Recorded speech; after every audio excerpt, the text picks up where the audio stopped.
Tariq, bonjour.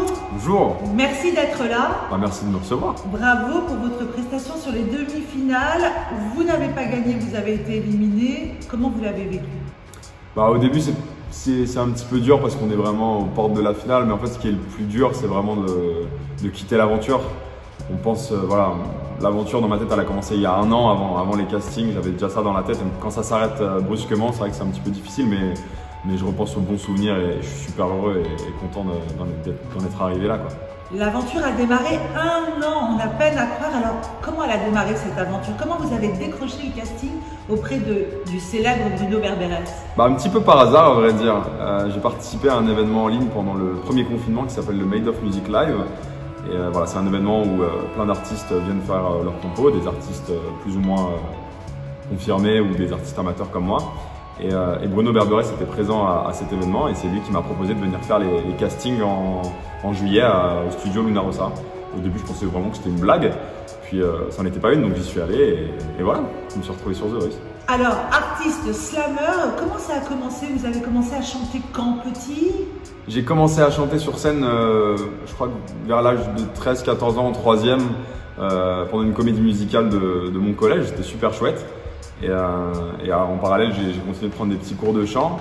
Mais c'est à 18 ans que j'ai commencé vraiment à écrire mes premiers textes de slam, aussi un petit peu par hasard. C'est mes amis qui m'avaient chauffé un soir pour faire un freestyle de rap, tout ça. Et j'ai continué après en cachette de mon côté à écrire mes textes. En cachette à écrire vos textes? C'est ça. Alors, qui est votre plus grande inspiration? Je dirais que ma plus grande inspiration, je pense que ce sera Jacques Brel. Jacques Brel? Ouais. Parce qu'il incarne vraiment les personnages qu'il crée et c'est ça que j'aime beaucoup chez cet artiste, c'est vraiment qu'il crée plusieurs personnages et son écriture est beaucoup penchée vers les autres. Et je me retrouve beaucoup en lui dans la mienne. Alors, le casting est passé, vous avez été retenu. Quelle est la suite de l'aventure? Comment ça se passe après? Dans The Voice? Ouais. Il y a une première session de casting à Luna Rossa où il y a beaucoup de monde. Donc on ne sait pas vraiment si on va continuer et quand on nous rappelle on est très heureux. Et ensuite il y a une autre étape de casting qui s'appelle l'audition finale. Donc on va se préparer dans un autre studio, on rencontre, on passe une dernière audition devant les directeurs de The Voice, les directeurs de TF1 et les directeurs d'Universal Studios. Et c'est à ce moment-là que voilà, les derniers prétendants peuvent accéder aux auditions à l'aveugle. C'est très stressant, mais c'est génial, c'est une expérience de dingue.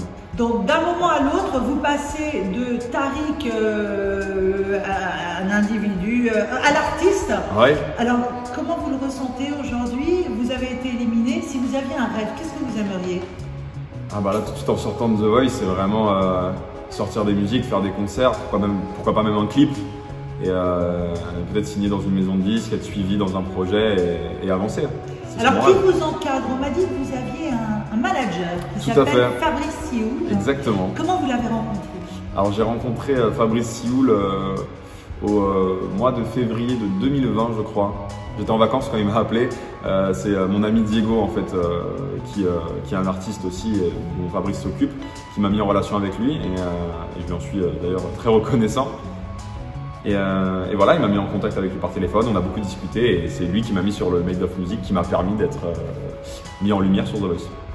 Alors d'après vous, pour tous les artistes de casting.fr qui rêvent d'entamer une carrière artistique comme la vôtre, la clé c'est quoi? Comment on fait pour décrocher un casting, être sur The Voice, lancer ou tout simplement réaliser son rêve que de devenir artiste? Je pense qu'il faut pas hésiter à taper aux portes. Et moi j'ai eu beaucoup de chance parce qu'on est venu vers moi, mais c'est vrai que j'avais déjà tapé à plusieurs portes avant, notamment pour faire des scènes ouvertes. Il faut se lâcher, il faut y aller, il faut s'amuser, prendre du plaisir et ça finit par marcher parce que voilà, on fait ce qu'on aime, on se donne les moyens d'y arriver et il faut taper aux portes, oser, aller faire des castings, continuer et ne rien lâcher. C'est comme ça qu'on arrive à accomplir ses rêves, je pense. En tout cas, c'est ce que je compte faire. Bravo Tariq. Alors on vous souhaite de signer en maison de disque, on vous souhaite de sortir un clip. Merci beaucoup. Et aussi. Dernière chose, si vous aviez à nous donner le meilleur souvenir sur The Voice. Mon meilleur souvenir sur The Voice, il y en a beaucoup. Il y en a beaucoup, mais je dirais que c'est sûrement aux auditions à l'aveugle. une fois que j'ai été sélectionné dans l'aventure pour de bon et que voilà, je me suis retrouvé devant ma famille pour leur parler, c'était très émouvant et je pense que c'était le plus beau souvenir de The Voice. Et le pire? Et le pire, franchement, il n'y en a pas eu. Il n'y en a pas eu? Non, il n'y en a pas eu. C'était magnifique tout le long. Je regrette absolument rien de mon aventure dans The Voice. Bravo Tariq et merci pour ce moment. Bonne chance pour la suite. Merci beaucoup, à très bientôt. Merci de m'avoir reçu.